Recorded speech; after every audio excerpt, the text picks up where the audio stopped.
Hello students, let's learn English with Poonam Rana. इस channel के through हम क्लास 12 की इंग्लिश के कंप्लीट सिलेबस को डिस्कस करने वाले हैं। आपके डाउट्स लेने वाले हैं कंप्लीट सिलेबस के लिए। चैनल को सब्सक्राइब करें, डाउट्स के लिए कमेंट बॉक्स में लिखें। इसी सीरीज में स्टूडेंट्स आज हम बात करने वाले हैं लेसन द इंटरव्यू, जिसे लिखा है क्रिस्टोफर सिल्वेस्टर ने। क्रिस्टोफर सिल्वेस्टर एक हिस्ट्री के स्टूडेंट थे पीटर हाउस कैम्ब्रिज में, और उन्होंने जो है वो रिपोर्टर की तरह भी काम किया 10 साल तक, और उन्होंने बहुत सारे फीचर्स भी लिखे। और इस लेसन में उन्होंने जो है वो दी इंटरव्यू के थ्रू बहुत सारे सेलिब्रिटीज़ के डिफरेंट व्यू पॉइंट्स को एक्सप्लेन किया है कि इंटरव्यू को लेकर अलग अलग सेलिब्रिटीज़ के क्या क्या व्यू पॉइंट्स हैं।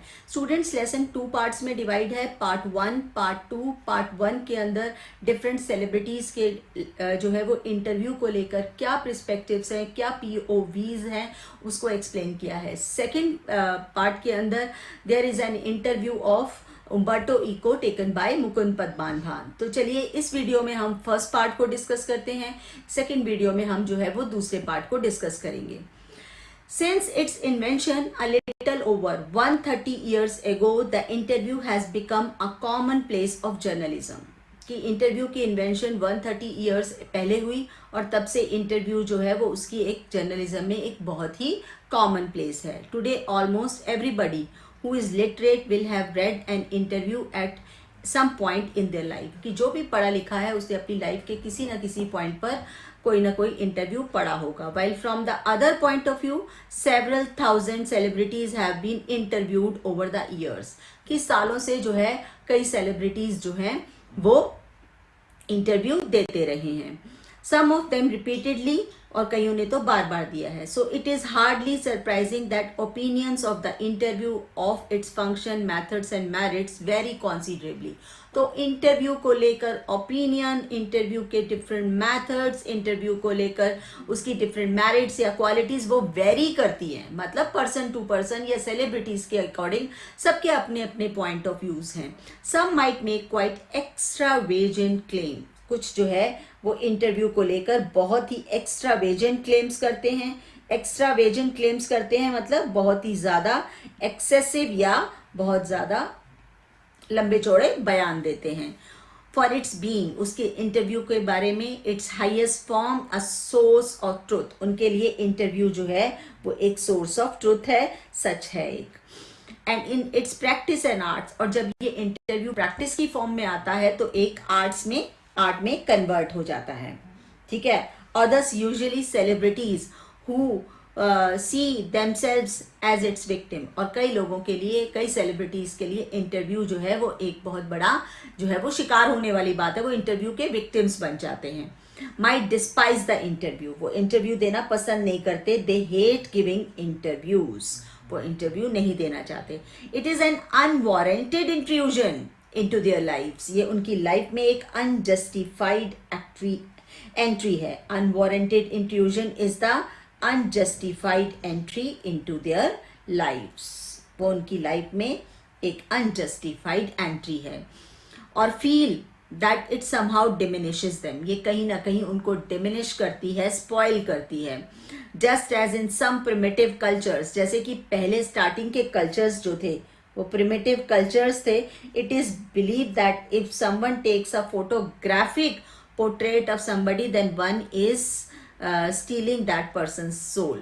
पहले स्टार्टिंग में जब फोटोज लेना या कैमरा की इन्वेंशन हुई तो उस वक्त ये माना जाता था कि कोई किसी की फोटोग्राफ लेता है तो वो उस पर्सन की सोल चुरा रहा है। या आपका क्वेश्चन भी है बेटा, what were the people's views in some primitive cultures about the photography, कि फोटोग्राफ्स को लेकर या फोटोग्राफी को लेकर लोगों के क्या व्यू पॉइंट्स थे। That if somebody is taking a photograph of someone then he is taking that person soul.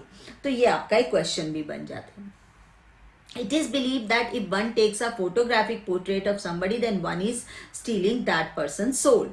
VS नेपुल feels that some people are wounded by interviews। चलिए अब one by one different celebrities के view points आ रहे हैं।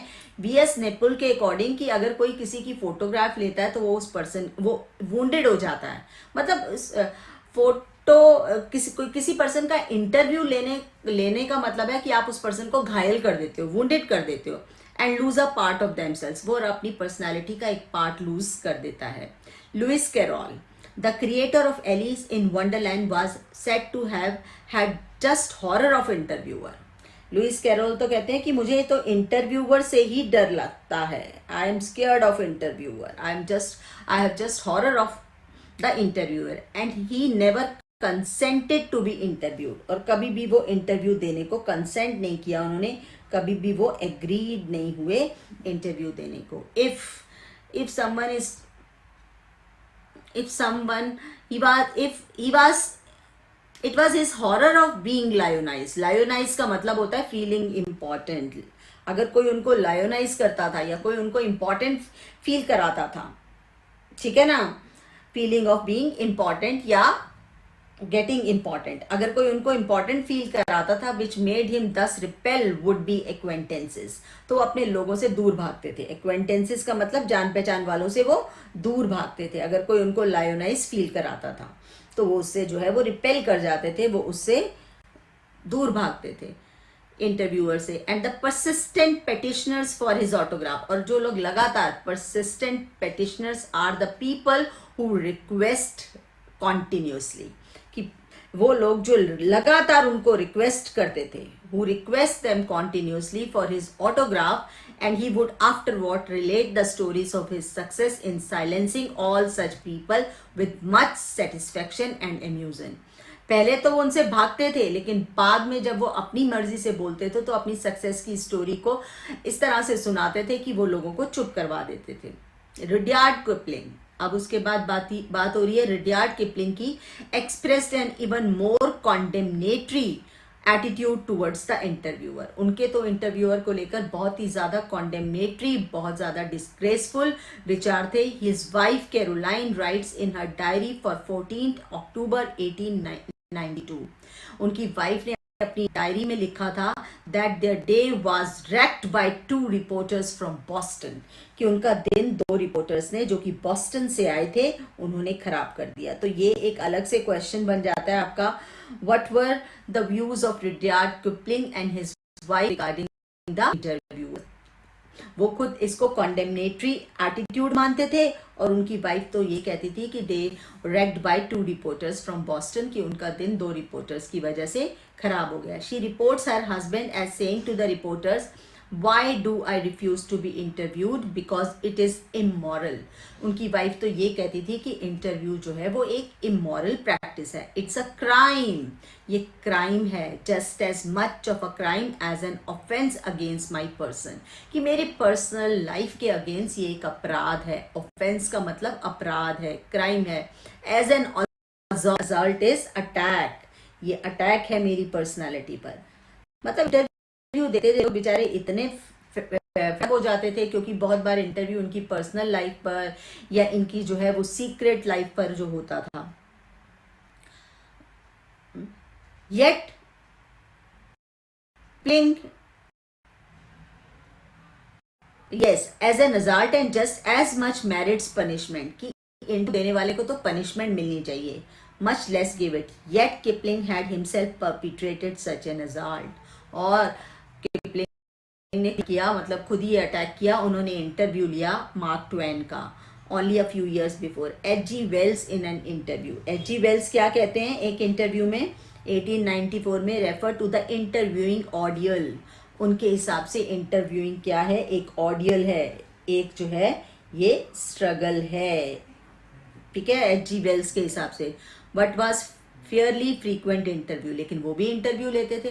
यानी कि जो लोग इंटरव्यू जब वो खुद देते थे तो उसको बहुत बुरा मानते थे, क्राइम मानते थे, ऑफेंस मानते थे, असॉल्ट मानते थे, कॉन्डेमनेटरी एटीट्यूड मानते थे. बट रुडयार्ड किपलिंग जैसे पर्सन ने खुद इंटरव्यू लिया मार्क ट्वेन का, और इसी तरह से एच.जी. वेल्स भी इंटरव्यू को ऑडियल मानते थे, इन स्पाइट ऑफ दैट वो भी लेते थे, ठीक है ना. उन्होंने फ्रीक्वेंटली इंटरव्यू लिया जोसेफ स्टेलियन का. अब सॉल बेलो का क्या कहना है. Saul Bellow, who has considered to be interviewed as an interviewed on several occasions, nevertheless once described interview as being like thumbprints on his windpipe. Thumbprints, Saul Bellow, thumbprints on his windpipe. इसको इस तरह से याद रखेंगे कि sol बेलो को तो ऐसा लगता था कि कोई उनका गला दबा रहा है, कोई उनका इंटरव्यू ले रहा है, तो कोई उनका जो है वो, उनको ऐसा फील होता था कि कोई उनका जो है वो गला दबा रहा है। Yet despite the drawbacks of the interview, ठीक है, इंटरव्यू में बहुत सारी ड्रॉबैक्स हैं, different people give different point views about the interview, it is a supremely serviceable medium, ये बहुत ही ज्यादा सर्विसिएबल मीडियम, क्योंकि इंटरव्यू देना सोसाइटी के लिए एक सर्विस की फॉर्म है। तो ये आपका डेफिनेशन में आप यूज कर सकते हैं। These days, before more than at any other time, our most vivid impressions of our contemporaries are through, हम अपनी जो है वो जितने भी कॉन्टेम्परेरीज का मतलब होता है of the same time period, contemporaries of the same time period,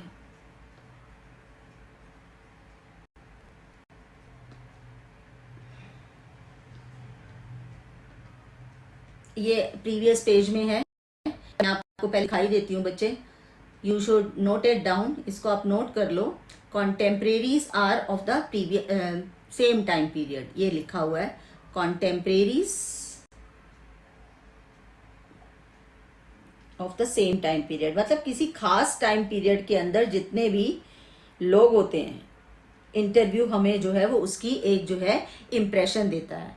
we get the impression of our contemporaries are through interviews, हम इंटरव्यूज के थ्रू जो है वो उनका इम्प्रेशन लेते हैं। Denis Brian has once written, उन्होंने Denis Brian has written almost everything of movement reaches us through one man asking questions of another, कि जो भी हम दुनिया के बारे में जानना चाहते हैं वो सिर्फ इसी तरह से इंटरव्यू से जानते हैं, जिसमें एक पर्सन दूसरे से क्वेश्चन लेता है और दूसरा उसका आंसर देता है। Because of this the interviewer holds a position of unprecedented power and influence, कि इंटरव्यूअर जो है वो एक पोजीशन होल्ड करता है, इंटरव्यू देने वाले को जो है वो इंटरव्यू ही बोलते हैं, और इंटरव्यू जो लेता है उसको इंटरव्यूअर कहते हैं। आपने सुना होगा Rajat Sharma is famous interviewer, Barkha Dutt is famous interviewer. तो इंटरव्यूअर की भी एक पोजीशन है, खाली इंटरव्यू देने वाला सेलिब्रिटी नहीं है। There are so many famous interviewers who are being acknowledged for their style of taking interviews, ठीक है ना। Interviewer holds a position of unprecedented power, unique power, unprecedented is the unique power and influence। तो students यहाँ पर ये lesson का first part खत्म हो रहा है। सेकंड पार्ट हमने जो है वो सेकंड वीडियो में एक्सप्लेन किया है, इसको अच्छे से पढ़ लीजिए। कोई डाउट्स हैं तो आप जरूर लिखिए कमेंट बॉक्स में, I will take your doubts. और नेक्स्ट पार्ट के लिए जो है वो चैनल को सब्सक्राइब करें, लाइक करें, शेयर करें। Stay tuned, best of luck for your exams.